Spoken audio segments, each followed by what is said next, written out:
Ассаламу алейкум, туғандар, қандайсыздар? Сонун жерде Кыргызстаныбыз, карасаңыздар мынакей.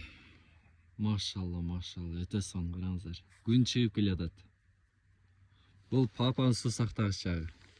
Эми мына айта турган нерсем туғандар.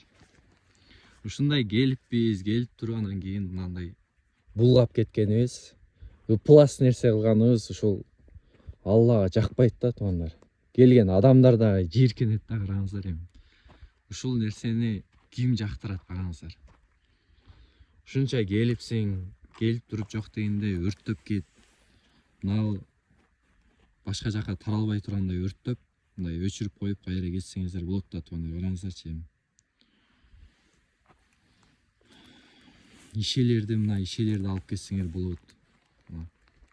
Ушул нерсе Кудайга жакпайт да. Мына төшөктөрдөн бери калтырып кетишиптир. Ар жактардан бери, төшөктөрдөн бери мына панорама кылып алышыптыр да бул жактачы.